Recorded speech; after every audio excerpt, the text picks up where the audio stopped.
And we are live. Welcome everybody to another episode of You Know What? Let me just say podcast. I'm your host Ray. With me as always, we got Tony. Wash your motherfucking hands. Yo, how we doing today? Oh, we doing good. Um, Still doing the job for the National Guard and dealing with all these people that don't want to listen. Got your Yeah, attitudes with me. I was about to ask, how's that going with you now? Like, has anything changed, or it's like shit still the same? It's still the same a little bit. We went from the Wolf to a park in DC, and it's a big park. I forgot the name of it, but we just patrolling, telling people they can't sit and stay in one spot at the park or bring a football, any type of balls, or any type of sport. All you gotta do is only thing you're allowed to do is work out in the park, either running or doing exercise, but you can't stay in one spot. So telling people that hey, you can't have a picnic, you can't bring out a blanket, killing their dreams one blanket at a time.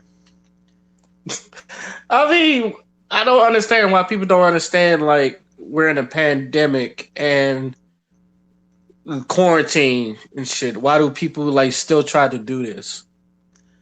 I mean, in my opinion, man, I think people don't even want to listen to the news or don't even believe it's true. Or there's a lot of I people mean, that's being in the house all day. They feel they need to just go out in a park and lay on a blanket and stuff.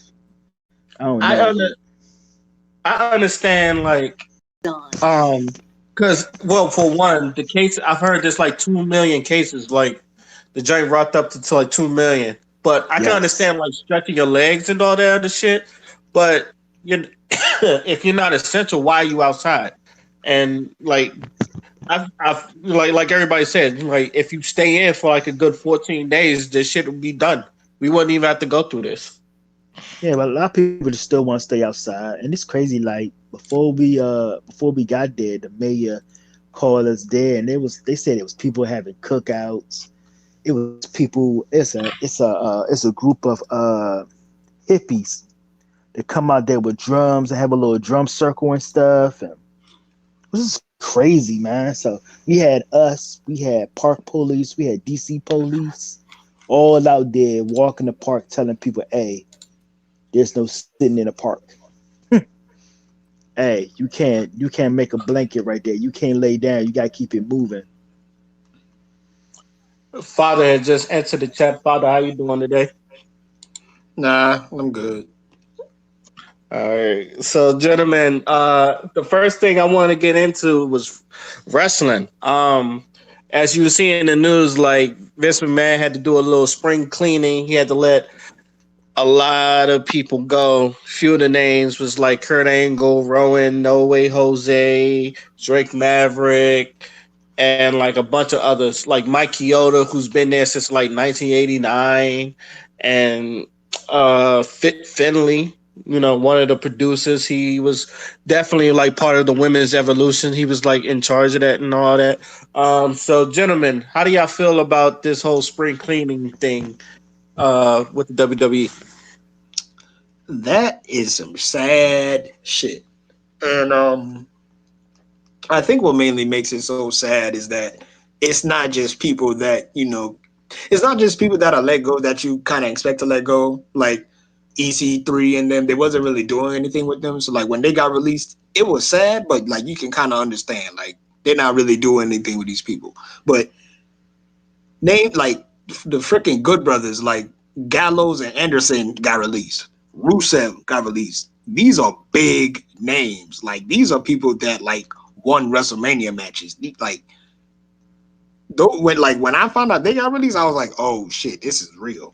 Cause like these performers are like high quality, consistent not streamers, like performers. Like they could main event like pay per views if they really wanted to. So like the fact that they got rid of like main event talent, that's huge.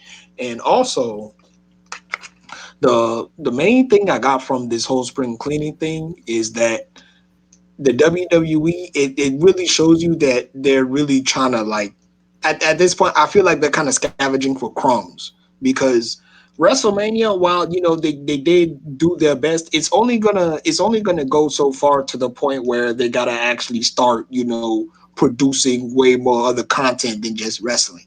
You know what I'm saying? Like during this whole quarantine shit, everybody everybody's really struggling now. And it's going to be hard for them to keep our interest, especially when there's like a lot of big things that they want to do. But since there's no audience and since like there's no energy within the shows themselves, it's going to be hard to sell unless, they're going like the pre-recorded route and, did what they did with Johnny Gargano and Tommaso Ciampa or like the Boneyard match and shit like that. If they went that route, then they could salvage it. Like you said, go the Lucha Underground route. But WWE stubborn, they're not gonna do that for whatever reason. So, you know, like they're gonna really have to they're really gonna have to um put their foot down and really step up in terms of like production because it's gonna be boring watching this match and that match and this match and that match over and over and over and over again because you're gonna get to a point where you're gonna start rotating people and you're not really returning much of a profit because you got you released a whole bunch of superstars to save money and as this thing goes on who says it's gonna get better or get worse. So I don't know. It could go either way, and I feel like this spring cleaning is definitely one of those. It's gonna get worse before it gets better kind of things. So we gonna see. Tony, what you think? Hey man, you touched it up, man. Everything you said, I was about to say. Um, I didn't know all those people. I think they probably just got Kurt Angle on standby, and then when they get money, they probably bring them back or something like that. I mean, I don't see, I don't see during this time right here why they letting them people go because they got so much money in the organization. Shit, they should have kept them for a little while rather than fire them during this epidemic that's going on right now. Because Kurt Angle put in time. Gallows and Anderson put in time. It's just crazy. Like I said, all the money they got, they could have did something. Um, a multi-million-dollar company, they could have kept them for real. But they're releasing them during this time is just crazy. And I ain't even gonna mention the Vince McMahon being in charge of what president put him in charge of again? Who Um, Vince? yeah, Donald Uh, Trump put Vince McMahon in charge of something yesterday. he put him in like one of he put him in like a position as like an advisor of something. I forgot what it was. I forgot to I know Linda McMahon runs one of Trump's super PACs, but yeah, Vince yeah, he was like an advisor for something. yeah, yeah. But like I said, man, they got so much money. I don't see why they're releasing people. I think they're just being greedy with it. I know money is down, but they got so much money. Mm. I know they lost a lot of money with the XFL jump because they canceled this year. I mean, they canceled next year too. They said they done with it, but they got so much money. I don't see why they firing them, especially Rusev. Rusev could have been a big character. He should have been. He should have been like the main event, but they kept messing around with that Lana thing, which was stupid as hell. I think Rusev wanted to go anyway, and I think a lot of now, if it wasn't because of the Rona, I because usually with the spring cleaning, I feel like a lot of those people they just feel like they're just there for no reason. So, like Rusev, I feel like people like that want to leave, like a Rusev, a Mike Kanellis, because that's who also was gone, and probably a few others. Like EC3, I feel like I feel like they was never going to give EC3 a chance. I don't even know why they called them up so early, but usually when shit like this happens, they go somewhere else, and their talent really shows. Because I know when EC3 was on TNA, he was their big draw. So and then for some reason they never used him, which was really stupid. Because even in NXT they used EC3, and he was able to show like the talents that he had. Now, if it wasn't for the Rona, I would say this a good thing because they could go to Indies like Drew McIntyre did. He could go to the Indies, work on his craft, work on his body, come back better, and then maybe like get his second chance in a run in and all that other stuff. But it's not like that because people are losing jobs, and like most people are just essential, and only people that are really working are essential people. So like it's a really bad thing, and yeah, I do kind of blame Vince because even though I understand the Rona thing wasn't his fault, but I still feel like there's things that he has done to really like fucked up his industry or fucked up the business and all that other stuff. But it's sad seeing some of these people go like Zack Ryder or Heath Slater, someone that's been there forever and just like they basically lifers. They gave their lives to the company. A couple of them names I kind of like expected to go, but like there was names like Mike Chioda. I was like, really? Wow. A Fit Finley, really? Wow. Because these are like people, and like even the writers that's done good jobs, like that have really good ideas, they had to let go. I said, wow, this thing is really hitting people. So, um, do y'all feel like when this is over, do you feel like some of them will get their jobs back, or you think some of them are just going to go to Japan? Nah, they definitely. I feel like some of them are definitely gonna get their jobs back. I think just for right now, I think they're just like they just press for money. So they're gonna let some people go and then bring them back once this thing blows over. That's why I'm Yeah, saying. But I think at the the same same thing time, too. I think the yeah, same thing too. yeah, that's why. But I said at the same time, like it could get worse before it gets better. So I think it's just like a wait and see kind of thing. And you feel the same way too, right, Tony? Oh yeah, I feel the same way, especially Kurt Angle. You know what I'm saying? Especially Kurt Angle, because I mean, unless he do some type of writing for the other one or any other wrestling thing, but I mean, ain't he a legend already? I mean, ain't he a legend already? He's a Hall of Famer. He I went in mean, the a Hall Hall of of Fame. Famer. Yeah, I think he went So in last year. yeah, Was so it he's last year? already he still get money from a little something. He can still make guest appearances and shit. So I mean that's good. So any last words before we move on to our next topic? Nope. Okay. I wanna I guess on a lighter note.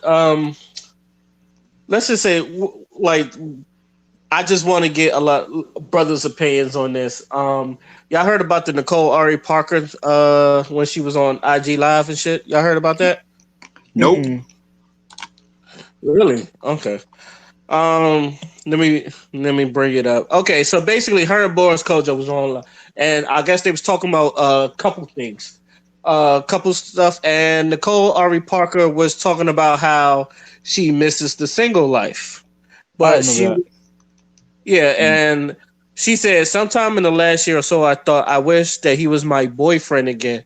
I don't necessarily want to be single, but I miss the single life. I miss text messages for no reason. I miss the coming up from behind me when I'm scrambling eggs and just kiss me on the back of the neck. Now, end quote.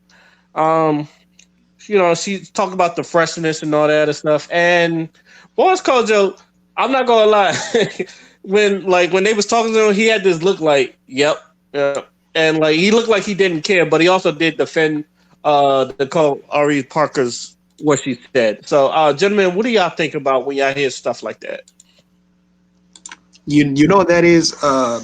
So what Nicole Aubrey Parker is saying is basically like she miss being the object of the chase. Like you know what I mean? Like certain women like they love the fact that they can get attention, or like they love the fact that there's men that cooperate with them, that choose them. Just like with us niggas, like we do shit and we love the attention we get when women come up on us and then they choose and they cooperating with us and shit. Women also feel that same way when it come to dudes. So I feel like what she's saying is, I basically want my man to chase me as if I was single again, or like treat me as if we was dating again and shit because this person is interested in me. This person is paying attention to me. I have this man's, what I'm saying, like I have this man's mind. Like this motherfucker cares about actually pursuing me, and I feel like to a certain extent, it's a similar situation of what what's her name what's her name Aisha Steph Curry. Curry's wife. Yeah, thank you, Aisha Aisha Curry. Curry. Thank you. So it's a similar situation of what she was going through, and she got dragged for it a little bit, but also a lot of people were seeing where she was coming from. So I think it's going to be the same way with Nicole Ari Parker. Like she definitely does have a point when she says that she wants to be kind of like she's basically saying she wants to be chased again, and I feel like as dudes, like because I mean, when you get married and and some time passes after your marriage, what I've seemed to notice is that sometimes you're gonna have like high moments, you're gonna have low moments, and low moments don't necessarily mean bad. It just mean, oh, you're probably busy with something. Both of you could be working, both of you could be like just on some other different shit, and y'all don't have that same passion as y'all did when y'all got married or when y'all first started dating. And that shit happens when you start getting used to people. When you start getting used to people, that's gonna happen. But at the same time, like when you put in work, or like when you put in initiative to show the other person, like, hey, I'm still attracted to you. You know what I'm saying? I'm still gonna be spontaneous. I'm still gonna do whatever. As long as the conversation comes up, or as long as you make it known to each other that like you still fucking with each other, then that's pretty much all you can ask for. But I think that she did bring up a pretty important point when it comes to like dating or being in a long-term relationship or being in a super serious relationship like marriage. Sometimes you want to feel like you still want to feel like you still that girl, you still that dude. So you getting that attention consistently can do that for you. Tony, what you think? Especially coming from a married man, what do you think about this situation?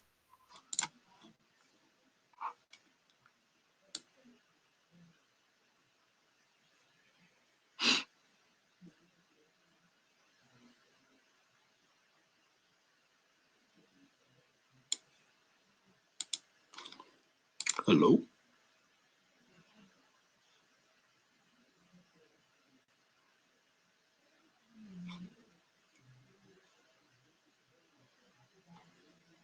Tony, you there? I don't know if you see it. I don't know if you see yourself on mute or not, but uh, I see his phone move.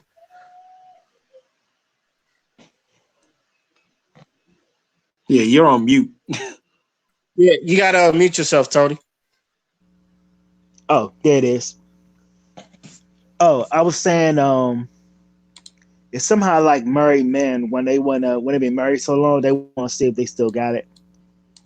Just that thrill of trying to talk to a girl, get a girl number and stuff. And I think the same thing with females too, or women when they've been married so long, they want that chase, you know, that chase to make it like a.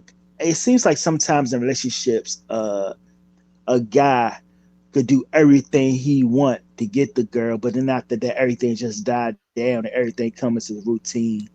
So you get kind of bored of that, especially being married for a long period of time. Um, and that's my opinion on it. Y'all hear me? Yeah, Yeah, I yeah. hear you. Yeah. I think the way I've always seen it is, I think what one thing I've realized from women in general, if you like have a special niche with them or something like that, like let's say, um, okay, with Ebony, like when I used to hug her, and very platonic though, but it was very platonic. Like I haven't seen her in a while, and she used to tell me like in a platonic way, "I miss you, and I miss your hugs. Your hugs was always so comforting."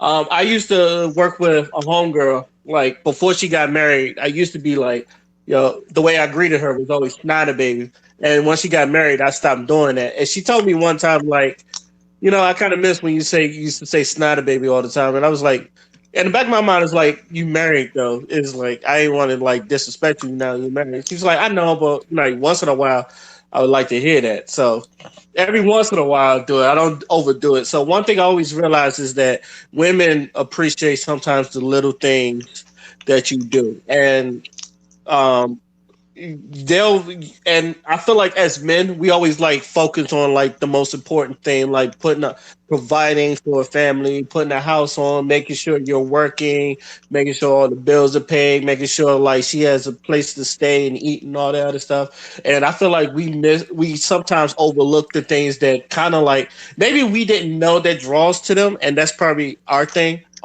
I don't want to say our fault, but it's probably like the things we like, the texting you "Hey beautiful" or the just giving you flowers for no reason and all that other stuff. We was like we may not think of it, especially like since we got it, we don't have to do that no more.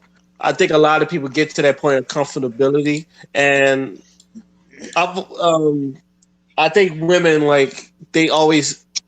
Not selfish. I don't think it's a selfish thing, but like all of y'all said, every once in a while you just want to feel chased. You just want to feel beautiful. Just like every man, like they want to know they still got it. If they could still like, I could talk to a girl and she want to get with me and all that other stuff. Like, do I still got game? Cause I'm pretty sure. Uh, I don't know about you, Tony, specifically, but I know a lot when a lot of them dudes get married, like if they ever get single again, they don't know how to talk to. Oh yeah, Yeah, they don't oh know how yeah, to talk to women out here. oh yeah, because it's different. I mean, like I was talking to one of my battles. We was walking a park, and I was like, when I was growing up, talking to girls, we didn't have like Tinder and plenty of fish and all that. I mean, you had to talk to a girl, get her number on a piece of paper, put it on your phone. You had to put talk game in it. It's just that right now, man, pussy is just so accessible and so easy. You ain't got to put that work in.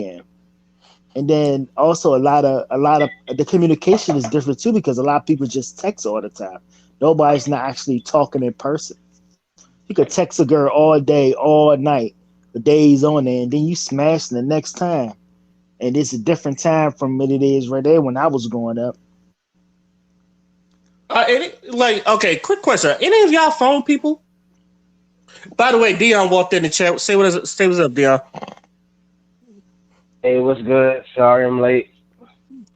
Um, What was y'all talking about before I walked in? the Nicole Ari Parker situation. You know how she said like she misses the single life. I think you put that up in the chat, right?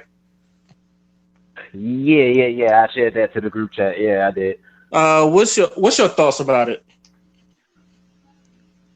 She was wrong for that.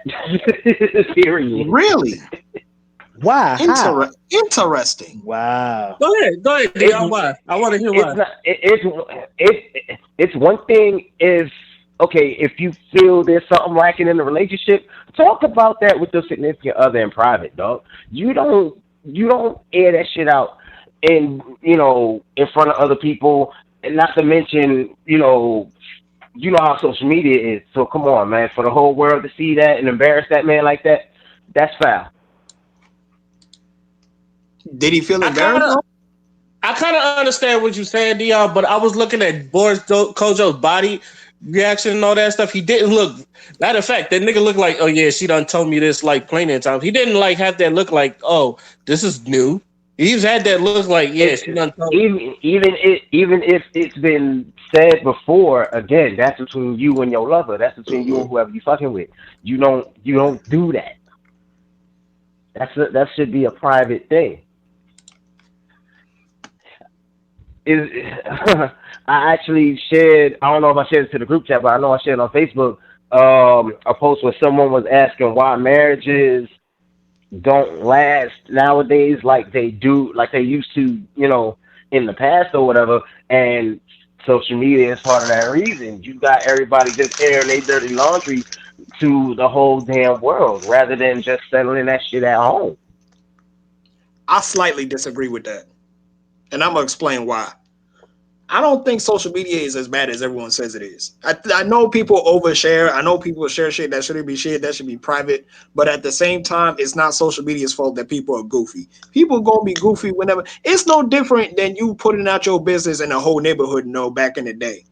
So if a couple other more, and so if you put that shit on social media and that shit blows up, or like that shit, gets more attention than necessary, then that was your own fault. You know what I'm saying? You didn't use discretion in the information that you was putting out, and now this is the result. Because of course, motherfuckers is gonna be nosy. Is gonna try and get up all of your business. You're the one that put it out there in the first place. If you want to keep it private, keep it private. But don't get mad because you don't post it on social media. Niggas know. Niggas know.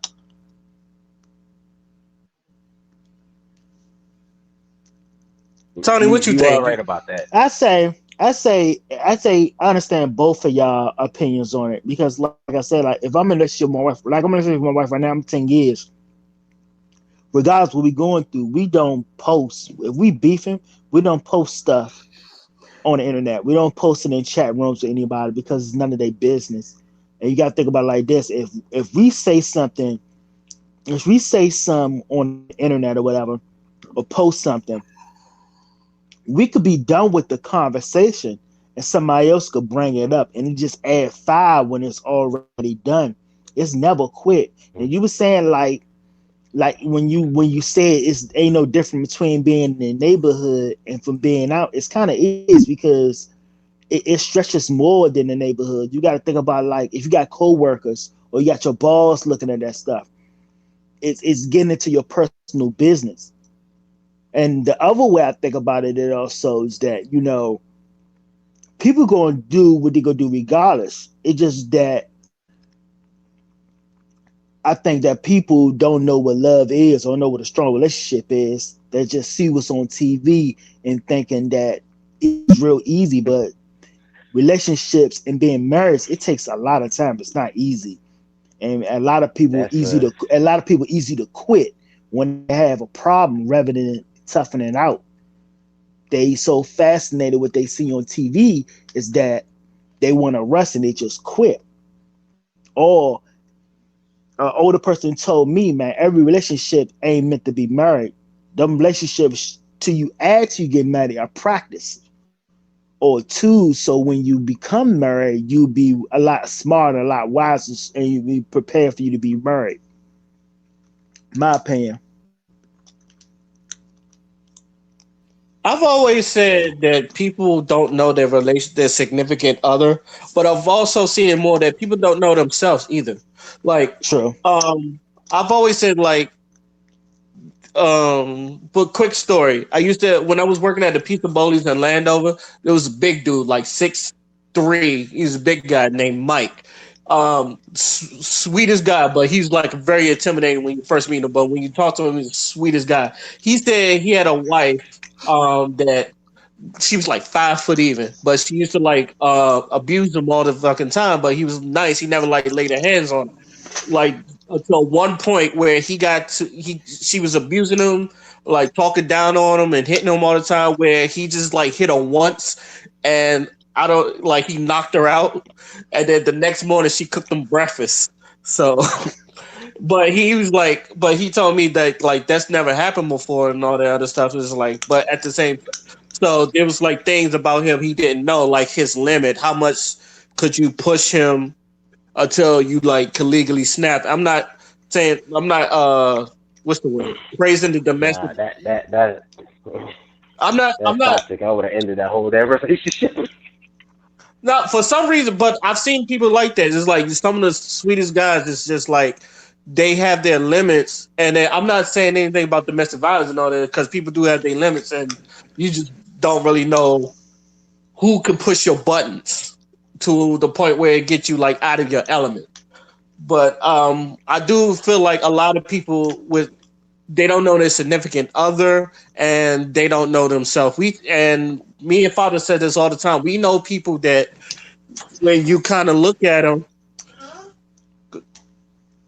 when you kind of look at it, you could tell like they're battling with their inner demons, and like other people want to like get into a relationship, and me and father going to be like, nah, she's not in a good place. she's not in a good she's not in a good place. You don't need to be like trying to put her in a relationship where she can barely like handle herself. So I've Yeah. always thought like it's more of like people don't know themselves more than they don't know the relationship. But I feel like that's why most relationships don't work. Yeah, I got a story of my own like that. I'm I don't know. I'm pretty sure like as in all of y'all at least got one point where someone like got you out of your element that you would never said that you would never do or something like that.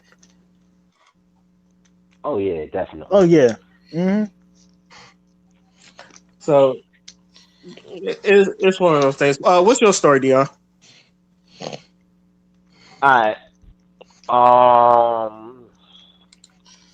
When I first moved from back out of North Carolina and came back to Maryland or whatever, I came into contact with this girl. I'm not gonna mention her name, but um she expressed interest in me. She expressed interest and wanted to, meet up with me, hang out with me or whatever, whatever. I wanted to go link up with her, but as most of y'all know, I wasn't in the best of places financially and just, as a person.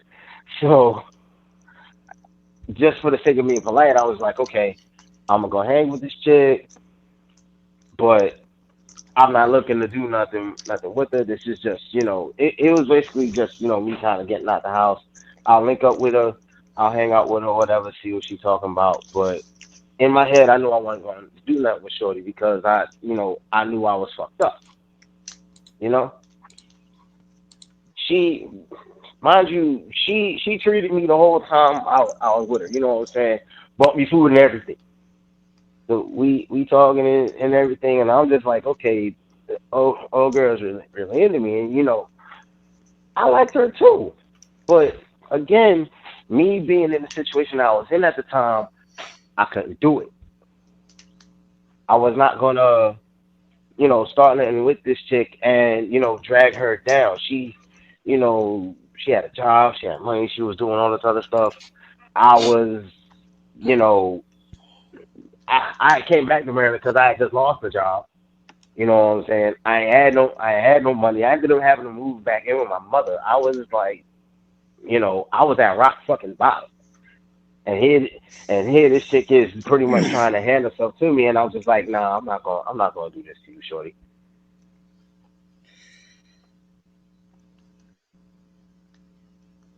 All right. Any last words on this before we get on to our next topic?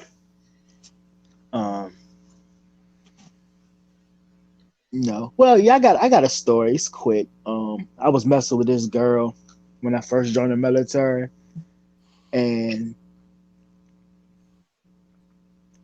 what it was is that she always talked. She always talked shit every time she catch an attitude. And when we have an argument, I just walk away.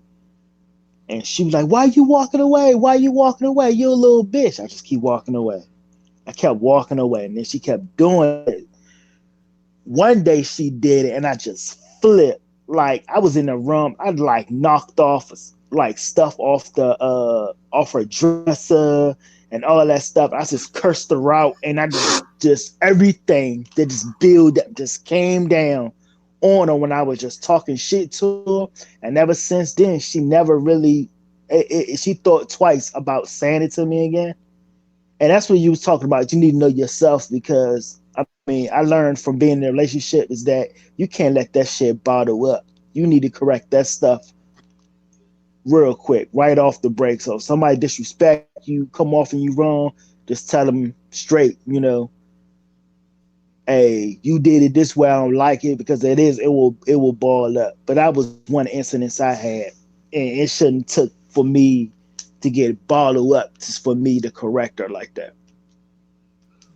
And you know what? I think it's important you say that because it's no secret that a lot of us men we don't open up, and I feel like that's part of the reason right there because there's a lot Yes, of women like when we open up to them, they use that shit as ammunition and blow it up in your yes, face when they get mad or when they catch an attitude, and we've yes. had so many discussions like. I remember telling a lot of women that I was dealing with that, like, you can talk to me, and then I still keep quiet because I've had two incidents where I done had shit blown up to my face, and these were women that I confided in, and then they used the shit that I told them against me when I did something they ain't like, or they felt some type of way about something. So me like, and that shit hurt.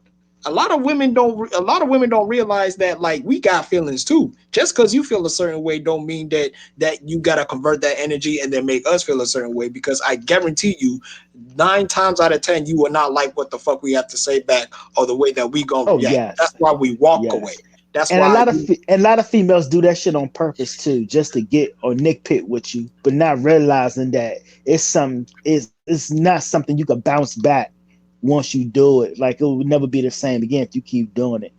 And that's fact. a lot of females come from these abusive relationships is that they used to dudes are cursing them out or treating them like shit. But when you don't do it, it's a problem, something they're not used to. And then like, oh, why you don't want to say nothing? You're a little bitch then type shit. And it shouldn't even be like that. But that's my opinion on it. Yeah, that's facts, and that's why like I let women know like I am not the one for nonsense. Like I am a like I will bring out the West African in me. I do not play any type of nonsense. Do not try it with me, or I will drop you off the face of the earth. I let them know then and there. But Yeah, see, I gotta cause I mention, I gotta mention one thing, just because I've had a, I've had a couple of incidents myself where like things got a little nasty between me and a woman or whatever. But the one thing I ended up having to remind myself, and the one thing I always tell other guys is this legal system is a motherfucker. And regardless of who started what, I don't care what the situation is. I don't care what the person I'm talking to about whatever situation person has to tell me. The police are almost always going to side with the woman. Yes. I don't give a mhm. fuck what the situation is. So if some shit go down, the absolute worst thing you can do is lose your temper and put your hands on her. I don't give a fuck what she did. I don't give a fuck how much of a bitch she is, what she said, if she did X, Mm, Y, Z with one of your homeboys. The absolute worst thing you can do is put your motherfucking hands on her and set yourself up for disaster. It's all downhill from there. And this it is why I is. say I never want to put my hands on a woman, but I will never put my hands on a woman. I would tell women I will do everything I can to walk away from the situation before I put my hands on you. Please do not get me to that point where I have to put my hands on you. I think as I've close as on, I've been, as close as I've been to one situation when I put my hands on a female, I was in Embarrassed at Oceana, and I was messing with this Jamaica chick. I would never mess with a Jamaica chick again. We was arguing about something stupid, but she just had this attitude about something. And we was just talking in the room, and she pushed me, and I was like, Chevy, don't push me. She pushed me again. I was like, man, fuck this shit. I'm leaving. She pushed me again, and then I was like, yo, I said something, and she punched me in my fucking face, and I'm embarrassed. I'm looking like in my mind, I'm like, this bitch punched me in my motherfucking face. She taller than me, and she's Jamaican. She ain't been in the country that long. But when she did that shit, I looked, yo, I swear to God, I was about to belly to suplex the shit out of her ass. Yo, I swear to God, I gave her this hug, and I started squeezing her body like real tight. I was like, Gave her the yo, bear hug. gave it a big hug because it's like she was about to hit me again, and I put my arms around her over her arm so she wouldn't get it and just start squeezing the shit out of her ass. Yo, I had to let go off that shit. I was just like, yo, hurry. She was like, let me go, Tony. let me go. And she was a little You had to accent. check yourself a bit. Let me back off before I kill her. Yeah, and I was just like, yo, I was like, I felt like I was gonna break her damn back when she did that shit. And I didn't even realize how hard she hit me until later on. I was like, you know what, I'm out, man. I'm done. But that's as close as I did. That and I hug. I did like a bear hug on one girl. I body slammed another girl on the bed, and another one I just picked the girl up, just right off her feet, just caught her off her balance. But that was like the three things. But I have never put my hands on a female. Not like punching. I took a lot of hits. I took a lot of fucking hits. I could have been bitch of the month with a lot of these hits I was getting from chicks. My friends were like, "You let her punch you in your face? I would have stole that bitch. You a bitch." I'm like, I'm a bitch, but I'm free. I ain't locked up. Uh-huh. That same nigga saying, "Oh, I'd have stole that bitch." That nigga would have been in jail I ain't an locked up. hour later for She did hitting all that shit. I was like, I'm done. But when I You put would in have. that bear hug, I got. yo, bruh, I think all the breath just came out her little body. I had to let go, and I had to just get that calm, and I was just like, you know what, it's not worth it. You know what's funny? Y'all remember the incident with Jay Z and Solange? How she attacked him in the elevator? There was a lot of dudes said, "I Yeah. have the utmost respect for Jay Z because I'd have hit her in the mouth." There was a lot of dudes saying that, and like, so Hey, hey, a dude with control, trust me, like that's why niggas like shake the shit out of women, or like they'll do what Tony do, they'll like grab you I was real, just thinking about that. yeah, they'll grab you or they'll pick you up or something like that, just to give you that warning, like please do not fuck with me, you're not gonna like it. So I've only, I've only gone off and like just straight up punch the girl in the mouth. Now, mind you, this was self defense, and literally the only time I'll ever condone violence towards anyone, let alone a woman, is in self defense. And what happened with this particular situation was this chick was actually trying to get at me because I beat up her boyfriend or whatever. So she came looking for me. She had a knife on her. The little bitch tried to stab me. god damn. Yeah, I mean, So in self defense from this bitch waving a fucking knife at me, I punched her in the fucking mouth. Was she still holding the knife, or did it fell from her hand when you punched her? She, I mean, she was unconscious after I hit her. So yeah, Well, she's still holding the knife though, because she got a grip. She's still holding the knife. That's the question. she hit the ground and it fell out her hand and next to her. But you I know, was thinking there was an image of it like in slow motion or some shit. Like she was like, "Ah, bitch," and you done punched her. She was like, "No," and the knife would have fell out of her hand and it, started bouncing on the ground and shit and twisted a little bit. her legs fly up in the air when she hit the ground. Hey, you know yeah, matter of fact. I'm gonna put it to you like this. I'm gonna give you a visual. Father, your favorite Street Fighter character is Balrog, right? Yeah. She swung at me with that knife and missed. And you know that dashing straight he does? I gave her one of those and just broke her shit. I stepped in and just, pow. hey, let this be known to anybody listen. We do not condone hitting a female. I do not Unless condone Again, hitting this is, females at all. I cannot stress this enough. This was self defense. Okay? I'm going to make sure I say this many times as I can, as loud as I can. That was self defense. We are not condoning no form of violence towards nobody. unless she's coming at you with a knife and you need a Balrog a bitch, then go ahead. One. Oh my god. Yo, father. What's up with all the xenophobia between Africa and China, man? Oh Lord Jesus! All right, okay, here we go. So, so this is actually something that's been going on for a while now. And right now, since the whole COVID shit is going down, there's a lot of videos that's been surfacing of Chinese people specifically targeting the Africans that are staying over there, especially in this area, Guangzhou. And Guangzhou is in southern China, so they speak a whole different type of Chinese than in like the northern part. Because in the northern part they speak Mandarin, but in the more southern parts they speak Cantonese. So in that particular area which was highlighted, there was a lot of like targeting of black folks. Like there was restaurants talking about there's no black people that can come here. There was black people in their homes that they were renting out. They were actually quarantined in there after testing negative for coronavirus. They were still quarantined there for 14 days for no apparent reason. And also there was a Facebook post about somebody talking about there were Nigerians in China that tested positive for coronavirus and were lollygagging about, but there was no evidence, or there was no other person to corroborate what he was saying. So all this shit that's going on in China that is coming out to the forefront now that this whole COVID shit is going down. And mind you, China is recovering from like the coronavirus, because the place where it had where the original outbreak started, Wuhan, I believe that place is like, it's not open, but it's a lot better than it was like during the past months.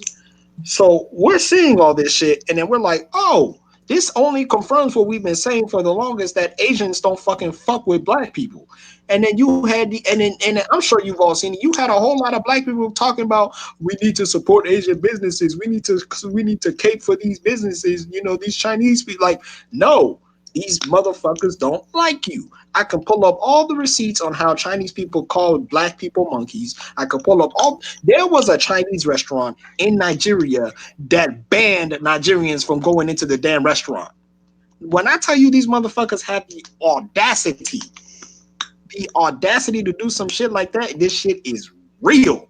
So and the best part is like it got shut down by the government finally. I don't even know why they had to. I don't even know why they had the brains or the balls to do that in the first place.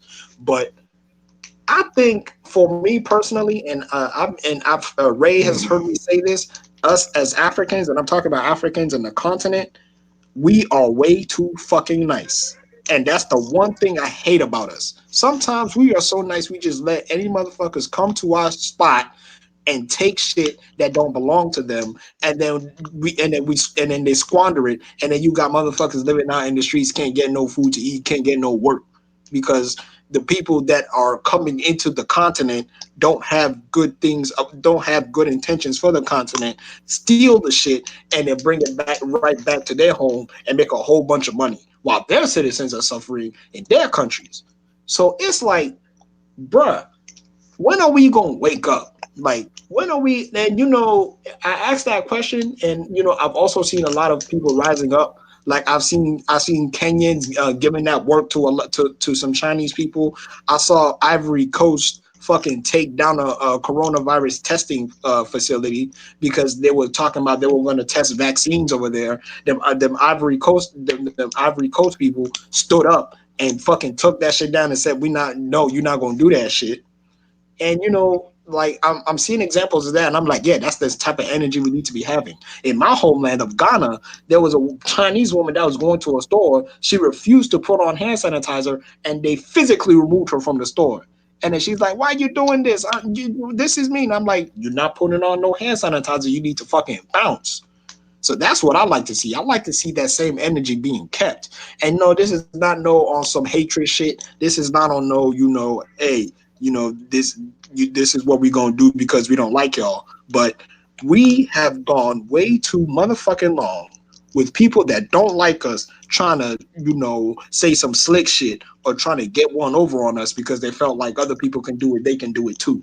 White people done enslaved them and did a whole bunch of bullshit to them. So us, we're gonna do this. We're gonna do the exact same shit. And I'm like, if y'all motherfuckers don't kick them out the motherfucking continent for disrespecting y'all, because power respect power. You know what I'm saying? The Chinese ain't going there to be nice to you. The Chinese is over there because they want some motherfucking power, and they know that the power is in Africa through its mineral resources alone. All them little iPhones, all these little laptops that we got. Africa is the reason why we got all the shit that we got. Africa is the reason why IG is a thing. Africa is the reason why the iPhones can keep releasing phones every fucking year. Same with Samsung. Same with Google. All these little devices that we got that we take for granted that we kept got worth so much money. Like All that shit is possible because of the mineral wealth of Africa, and people are not putting respect where life started. Like I always said, we are the mothers and fathers of civilization. African people, anyone who is from African descent, we are the mothers and fathers of civilization. We are the true humans of this world. That's scientific fact. That's a scientific fact. You can look that up. So when these fucking subhuman motherfuckers come at us, it is up to us to put them right back in their motherfucking place. And I'm so tired. And you know that sounds harsh as shit, but I am so tired of seeing us like fucking getting disrespected all over the damn place. Every other group always got something to say. Well, when white people start putting them on the fire, then they start looking at us like we got the cape on. Our cape is fucking off, and like we need to we need to start keeping that same energy. That's all I'm saying. Because I'm fucking tired of seeing my people getting disrespected for no other reason other than them trying to be nice.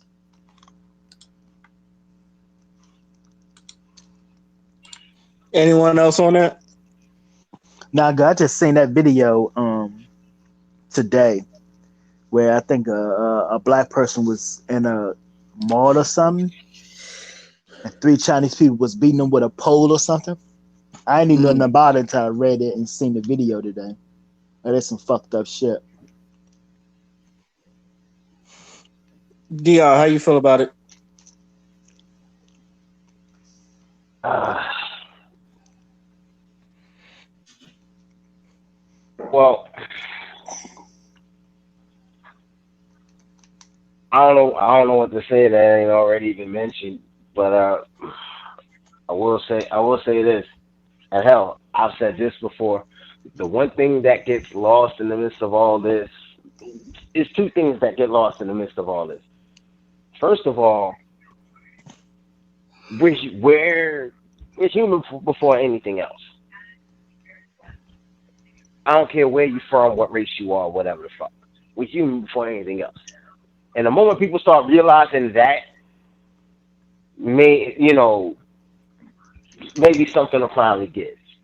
But the other thing is that when it comes to people of color, and I mean all people of color, black, Asian, Hispanic, whatever. I'm sorry, but white people have fucked us all.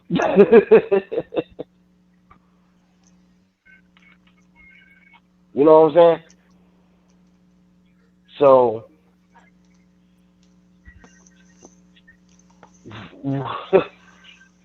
it's fucked up because if people actually really look back, like this is the type of environment that white people and racism have created, where you have people people of different nationalities and or whatever, just kind of being pitted against each other, and is